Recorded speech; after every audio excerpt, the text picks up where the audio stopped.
Hello friends, मेरा नाम है कैप्टन जोशी और लोग मुझे जो के नाम से भी जानते हैं। ये जो वीडियो है ये मैं हिंदी में बना रहा हूँ इसलिए ताकि ज़्यादा से ज़्यादा लोग इसको समझ सकें और इसका फ़ायदा उठा सकें। तो आज का जो मेरा टॉपिक है वो है सेल्फ डिफेंस।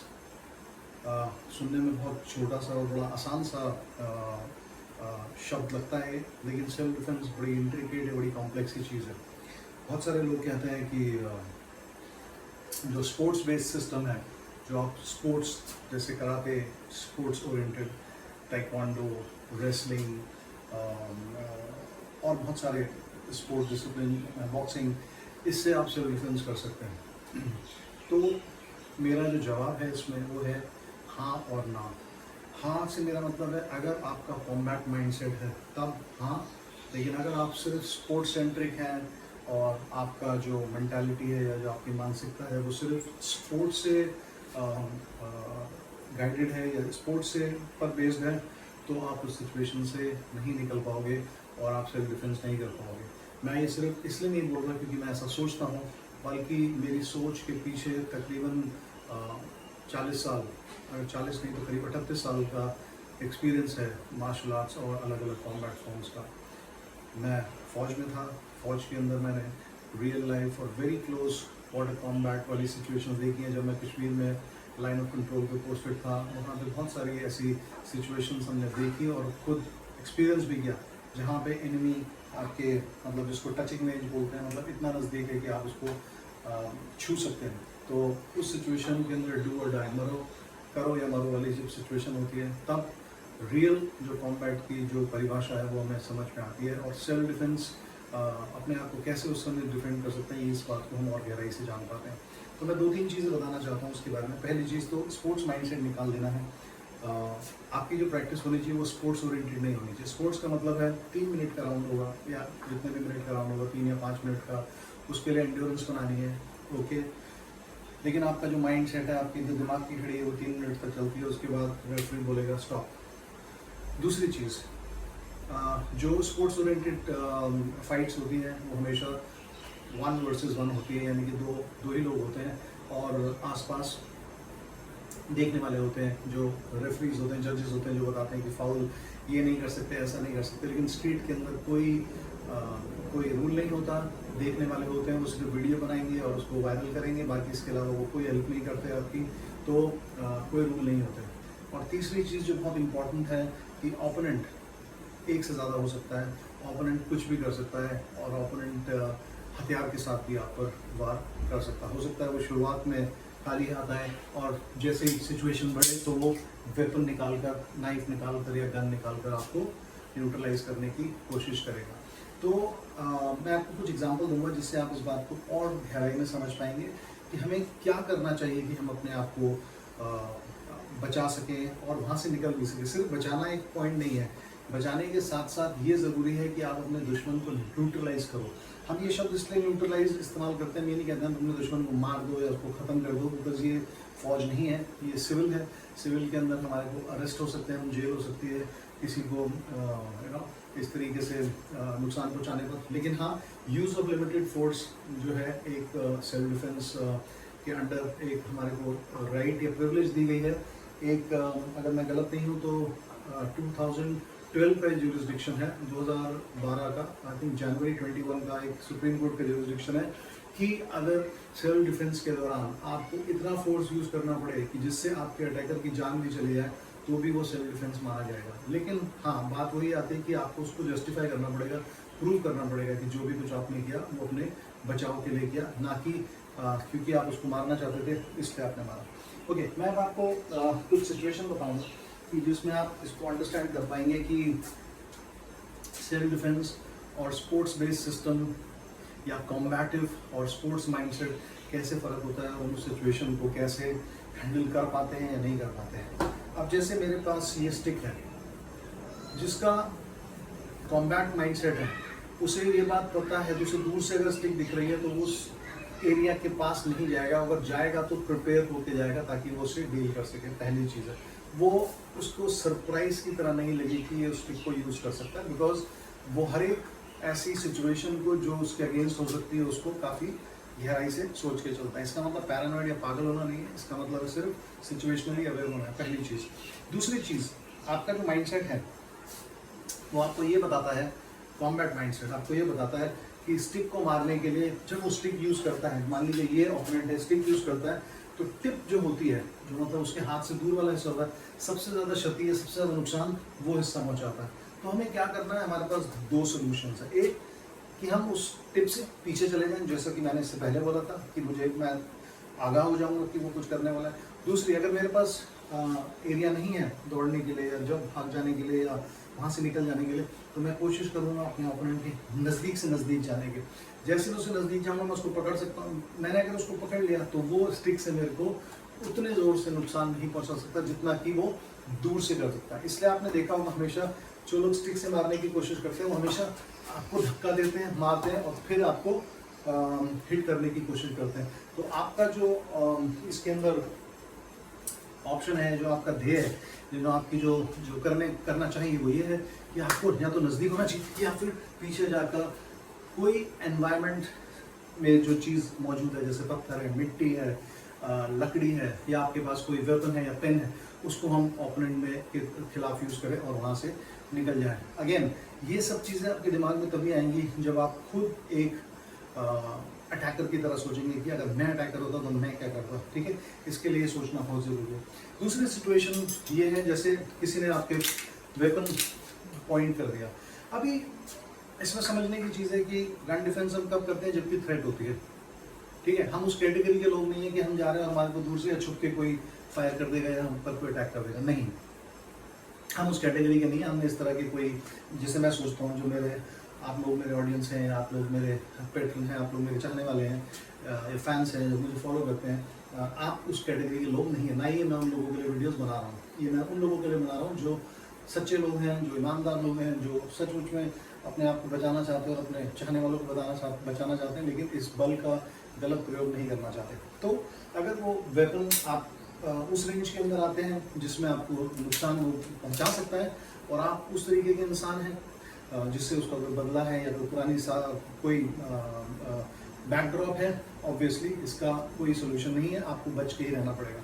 लेकिन अगर आपको कोई थ्रेट करता है तो वो थ्रेट करने का एक पर्पस होता है। क्यों करेगा थ्रेट आपको? या तो आपको धमका रहा है, धमका क्यों रहा है? आपको डराना चाहता है। क्यों धमकाना चाहता है? बाद में पहले कोई बात हुई थी आपकी उसके साथ, कोई अल्टरकेशन हुई थी, कोई लड़ाई हुई थी, आपसे पैसा छीनना चाहता है, आपकी गाड़ी लेना चाहता है, आपके साथ आपकी महिला फ्रेंड है, बहन है, कोई भी है, उसको किडनैप करना चाहता है, आपको दबिश दे, तब वो वेपन को इस्तेमाल थ्रेट के रूप में करता है। आप यूज़ नहीं करना चाहता क्योंकि वो भी नहीं चाहता कि आपको मारे, नहीं तो वो पहले ही मार देगा। तो ऐसी सिचुएशन के अंदर हम क्या करते हैं, सबसे पहले तो हम अगर हमारा माइंडसेट कॉम्बैटिव माइंडसेट नहीं है तो हमें ये नहीं पता होगा कि ये गन जो है ये 2000 से भी ज़्यादा FPS फीट पर सेकेंड पर फायर करती है और बुलेट इतनी तेज़ निकलता है कि आप बहुत सारी चीज़ें नहीं कर पाओगे। और ये लास्ट ऑप्शन है गन डिफेंस करना, ये आपको फिर बता देता हूँ। जब आपको लगता है आप कुछ नहीं कर सकते, डू और डाई, अगेन कॉम्बैट माइंडसेट, उसी के अंदर आप इसको डिफेंस करने की कोशिश करते हैं। नहीं तो आप बोल सकते हैं कि भाई तुम्हें पैसा चाहिए, घड़ी चाहिए, जो आप जाओ, और ताकि आप वहाँ से उस सिचुएशन से निकल सको। लेकिन अगर आपके पास कोई ऑप्शन नहीं है, वो आपके साथ वाले को या आपको ज़बरदस्ती गाड़ी में बिठा रहा है, आपको नहीं पता कि आगे जाके क्या करेगा, उस सिचुएशन में हमारे को कुछ ना कुछ तो करना ही पड़ेगा। तो उसके अंदर अगेन एक कॉम्बैट माइंडसेट क्या बताता है कि बुलेट हमेशा सीधी लाइन में जाता है। ओके, वो ऐसे वो नाइफ की तरह नहीं चलता। नाइफ ज़्यादा डेंजरस मुझे महसूस होता है क्योंकि नाइफ तब तक चलेगा जब तक हाथ में है, लेकिन ये तब तक चलेगी जब तक इसके अंदर राउंड है। ओके, अगर 2, 3, 4 राउंड है उसने फायर कर दिया उसके बाद तो कुछ नहीं कर सकता, लेकिन नाइफ तब तक काटता रहेगा जब तक कि वो हाथ में है। इसलिए गन को हमारे को ये कोशिश करनी है कि इसकी लाइन से सबसे पहले बाहर निकलना है और साथ ही में उसको ग्रैब करना। अब ग्रैब कैसे करना, अगेन कॉम्बैट माइंडसेट। स्पोर्ट्स के अंदर आप वेपन को ऐसे किया, हिट किया, नहीं हो पाएगा, बिकॉज हिट करने से कितना पावरफुल है, आप कितने भी बड़े चैंपियन हैं, बॉक्सर हैं, अगर आपने मिस कर दिया पॉइंट नॉकआउट का तो हो सकता है उसको कुछ ना हो और वो आपको शूट बैक कर दे। लेकिन कॉम्बैट माइंडसेट या सेल्फ डिफेंस माइंडसेट क्या बोलता है, पहले आपने उसको ग्रैब करना। ग्रैब कहाँ से करना है, इसको बोलते हैं मूविंग पार्ट। ओके, जब वेपन फायर होता है, आपको समझा देता हूँ, जब वेपन फायर होता है इसको बोलते हैं स्लाइडर। जब हम इसको पीछे करते हैं तो बुलेट जो मैगजीन के अंदर होता है ऊपर आता है और अंदर चैम्बर में चला जाता है। ये अब चैम्बर में चला गया, ये हैमर पीछे हो गया। जैसे ही मैं ट्रिगर को प्रेस करता हूँ ट्रिगर को प्रेस करता हूँ, बुलेट फायर हो जाती है। फायर जब होती है तो ये फिर जो इसको बोलते हैं चाल वाले पुर्जे या स्लाइडिंग या मूविंग पार्ट, ये थोड़ा सा पीछे जाता है ताकि अगला राउंड जो है वो ऊपर आ जाए। अगर हम इसको कस के पकड़ते हैं ऐसे तो ये अभी हिलेगा नहीं, इसकी मूवमेंट जो है वो बंद हो जाएगी। जब से मूवमेंट बंद हो जाएगी तो जो राउंड है या जो एमिनेशन है उसके ऊपर आने के चांसेस, मैं ये नहीं कह रहा कि जीरो हो जाएंगे, लेकिन बहुत कम हो जाते हैं। तो आपने जैसे इस तरीके से किया उसके बाद आपने उसको स्ट्राइक करना है, और फिर वेपन को जब लेंगे तो उसके बैरल का मुंह हमेशा आपसे दूर या उसकी तरफ ही होना चाहिए निकालने के लिए। तो ये मैं आपको टेक्निक नहीं सिखा रहा, मैं आपको सिर्फ ये बताने की कोशिश कर रहा हूँ कि रियलिटी जो है वो स्पोर्ट्स से बहुत फ़र्क है। तीसरी सिचुएशन है, इसको बोलते हैं शार्प एजेड वेपन। हमने इम्पैक्ट वेपन की बात करी, स्टिक की, हमने फायर आर्म्स की बात करी, इसके बाद हम आते हैं शार्प एजेड वेपन। अब जैसे ये शार्प एजेड वेपन है, ठीक है, किसी ने आप वेपन निकाल लिया और इस तरीके से रखा है, रखा ले साइड में, नहीं तो मार दूंगा, गुजारूंगा, क्या बोल रहा था, और वो बस रेडी है आपको अटैक करने के लिए। एक कॉम्बैट माइंडसेट क्या बोलता है आप कि नाइफ अगर उसने यूज कर रहा है तो उसे क्या करना पड़ेगा, उसको पहले ऐसे नहीं नाइफ घुसेगा। नाइफ कैसे घुसेगा, पहले वो पीछे ले जाएगा, फिर उसको फोर्स से मारने की कोशिश करेगा। मुंह पर भी मारना है तो पहले पीछे ले जाएगा और फिर काटने की कोशिश करेगा। इसका मतलब क्या है, इसका मतलब ये है कि आपके पास हाफ अ सेकेंड और 1/4 ऑफ अ सेकेंड का टाइम है, 1/4 सेकेंड का टाइम है। यानी कि जैसे वो पीछे करेगा वही चांस है, जैसे उसने मारने के लिए ऐसे किया वही चांस है आप कि उसको ग्राइंड के अंदर किक करें या उसको पुश करें या वहाँ से निकलने का प्रयास करें। तो ये बहुत छोटी छोटी चीज़ें जो हमें समझने की कोशिश करनी है।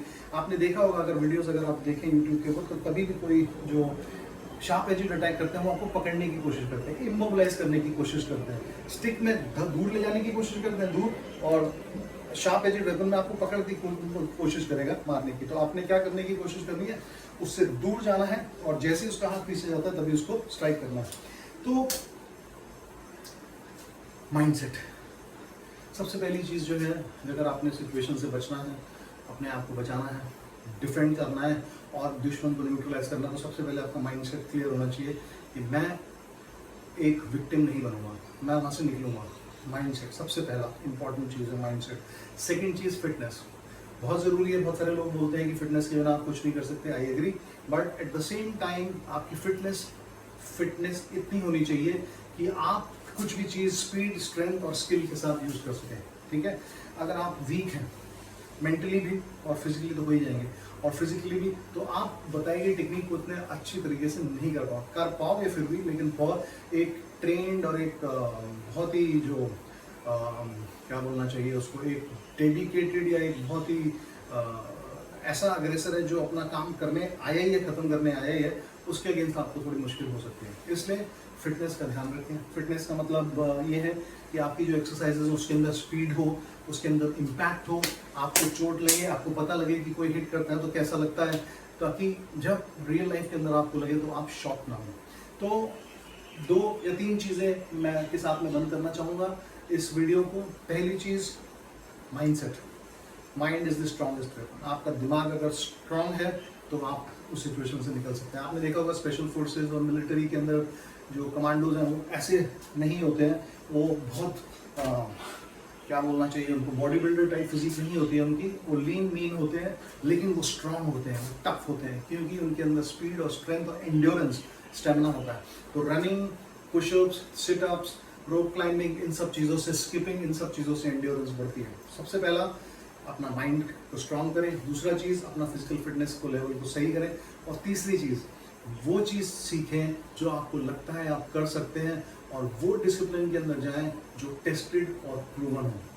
अगर आप स्पोर्ट्स सीखते हैं, मैं खुद कराटे मैंने सीखा है, मैं ब्लैक बेल्ट हूँ कराटे के अंदर, लेकिन कराटे की बहुत सारी टेक्निक्स मैं रियलिटी में यूज़ नहीं कर सकता। कराटे का पंच बहुत स्ट्रांग होता है, लेकिन मैं स्ट्रीट के अंदर ऐसे पंच नहीं करूँगा। मैं स्ट्रीट के अंदर एक स्ट्रेट पंच करूँगा, जो भी कराटे की ट्रेनिंग का एक हिस्सा है, लेकिन ट्रेडिशनल कराटे की ट्रेनिंग का हिस्सा नहीं है। मैं स्लैप किक यूज़ करूँगा ग्राइंड के अंदर। कराटे के अंदर ग्राइंड, जब हम स्पोर्ट्स की बात करते हैं, फाउल होता है, लेकिन मैं वही सब चीज़ें करूँगा ताकि मैं अपने ओपोनेंट को न्यूट्रलाइज करूँ और वहाँ से निकल सकूँ। तो मुझे उम्मीद है कि ये आपको जो वीडियो है ये कुछ समझ देगा, कुछ समझाने की कोशिश करी है मैंने। अगर आपको कोई भी क्वेश्चन हो, कोई भी सवाल हो, आप मेरे से कमेंट कर सकते हैं। प्लीज़ इस चैनल को, मेरे चैनल को लाइक करें, सब्सक्राइब करें और कमेंट करें। मैं कमेंट लॉक नहीं करता, अगर आप नेगेटिव कमेंट भी देना चाहते हो तो वो आपकी मर्जी है, बिकॉज वो आप जैसा सोचना चाहते हैं मैं उसकी इज्जत करता हूँ और मुझे कोई उसमें नेगेटिविटी नहीं दिखाई देती है। I learn from it. Okay, तो बाकी मैं आपको लास्ट में ये बता दूं कि मेरा जो एक्सपीरियंस है मार्शल आर्ट्स का, मैंने कराटे से शुरू किया जब मैं छोटा था, तो उसमें मैंने ब्लैक बेल्ट लिया शितोरyu स्टाइल में। उसके बाद मैंने अलग अलग कॉम्बैट स्टाइल सीखे। मैं इसराइल गया 2 बार, वहाँ से क्राव मगा में ट्रेनिंग करी। फिर मैंने कपा क्राव पनेम और पनेम जो स्पेशल फोर्सेस कॉम्बैट सिस्टम है इसराइली, उसको सीखा। उसके बाद मैंने जिम वैगनर सेल्फ डिफेंस, जो रियलिटी बेस्ड सेल्फ डिफेंस और नाइफ फाइटिंग के बहुत सारे कोर्सेज के, अंडर वाटर नाइफ फाइटिंग के सिंगापुर के अंदर, इस तरह से मैंने काफ़ी कोर्सेज जो है उनको जोड़ता गया। फिर मैंने अनाम कमांडो कॉम्बैट किया। फिर मैंने JKD की ट्रेनिंग इसी के दौरान, जब मैंने ली अनाम कमांडो कॉम्बैट ट्रेनिंग के दौरान स्टिक फाइटिंग, काली, इन सब चीज़ों के बारे में थोड़ी ट्रेनिंग मैंने ली और एक सिस्टम सिमुलेट किया जो इफेक्टिव हो और रियलिटी में काम आए। तो लाइक और सब्सक्राइब करना ना भूलें और आपका कोई भी कमेंट हो, it's more than welcome. So till next time, be a have target. Bye bye.